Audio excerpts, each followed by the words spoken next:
and he'd handed Val a startlingly bright handheld battery-operated flashlight. "Shine this in your eyes if you see one, Val," he said. "Eyes formsative," Val said, saluting. Will strapped his baseball bat to the handlebars of his bike, and seeing that, Eve strapped the crowbar to her handlebars, keeping the stun gun in her jacket pocket. Unbeknownst to the children, she still had her best butcher's knife in her inner pocket. Katrin strapped her walking stick behind her seat. "I wish we were at REI, Eve said, thinking of the camping supplies and the easily clean camping clothes. "We can find one after we get to Fort Snelling," Katrin said firmly. Eve glanced behind her at Val. "Comfy?" "Lello," Val said excitedly, noting the color of the pedicab. "Lello," she agreed. "Will, Katrin, we ready?" "Lello," they called out in unison. "Lello," she said again, and they were off, having lifted all their equipment and then Val out of the smashed front window, and consulted their maps. This time Eve took the front, and Will took the back, keeping Val, Katrin, and the cats between them. As they turned south again, they heard a garbled hoarse cry. "Linda!" Eve glanced back at the brood. "Shout her," Katrin whispered. "Time to boogie," she agreed, and they sped up, Will and Eve with their heads low over their handlebars. As they began to head down a hill towards the Mississippi and the trails along the river that would hopefully shelter them, Eve caught movement on the flat roof of an apartment building. Slowing down to get a better look, she noted the glare of the sun off something metal. "Ahoy the road!" called a human voice. "Ahoy the roof!" she called back cautiously. They slowed to a stop, Val twisting around in his seat to make sure Shouter was not behind them. "What's your middle name, Mother?" the voice called. The voice seemed male, and as wary as Eve felt. "Elizabeth, who are you?" The metal flash moved, disappeared. A middle-aged man with a snap front tweed hat that reminded Eve of Andy Capp leaned over the half wall around the apartment roof. "I'm Gary. You all seem uninfected for the moment. At least you know how to use full sentences." "You got a gun up there?" Will asked, intrigued and nervous at the same time. "Couple. Won't shoot uninfected."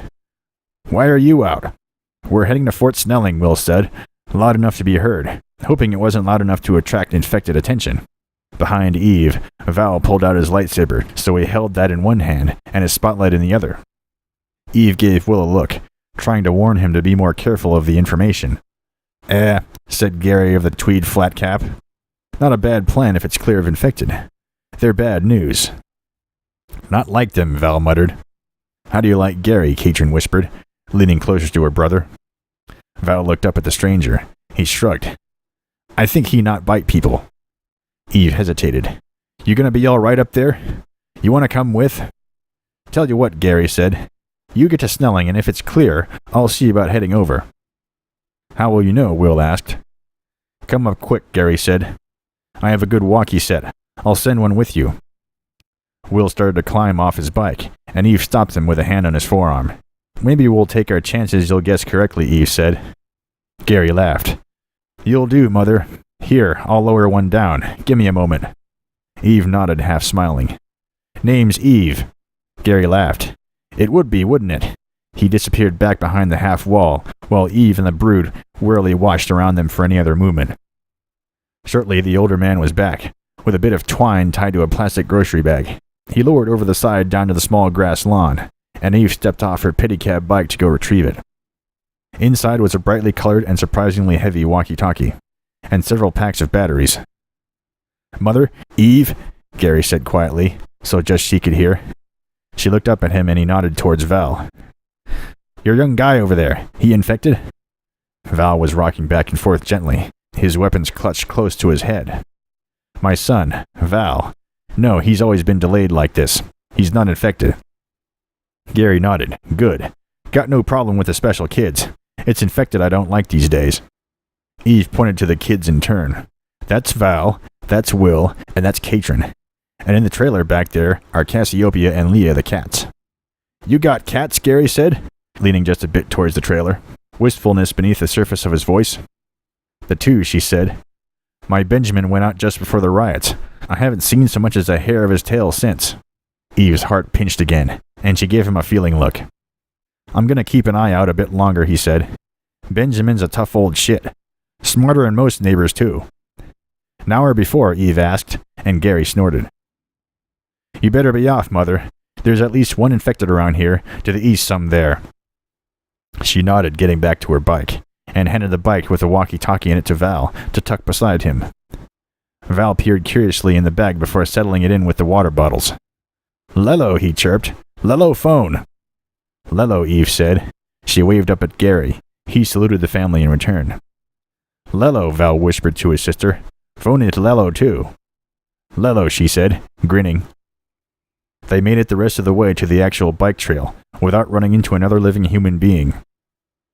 A few cats bolted away from them. Will even saw a dog, but no human showed its face. As they turned onto the trail, they slowed down. Eve pulled up next to a bench and stopped, and they had a break for bottled water. "It's a bit twisty from here, but it should be clear of cars and people," Eve said, meaning dead bodies in specific. "Need snack," Val said. "It's only been 20 minutes, Eve protested. "Still hungry." "It's time for second breakfast," Will said, and Val grinned. "Taking hobbits to Isengard," he said. The hobbits," Will said, and Val laughed. At the end of this chuckle, he gave his mother a steady stare. "Still hungry." Fine, she said. "We should be okay with food. You can have a couple granola bars." "Chips." "Fine, chips instead." "Chips too. Chips and Nola bars. 5. She raised her brow at him, but opened a snack-sized bag of chips and 2 granola bars for him. Katrin checked the cats to be sure they still had food and water. About 20 minutes now, even as slow as we're going, Will estimated. Trip's only supposed to take 7 to 10. "Thank you for the update," Eve said, brow still raised. "I don't think that took current traffic conditions into consideration." "My bag chips," Val said, snatching his food away from Katrin. His siblings each grabbed a small snack from the stash and devoured them quickly. Even so, before they were done, Val was alert and staring back in the direction they came from. "Go now," he said quietly. "We go now." The hair raised on Will's neck.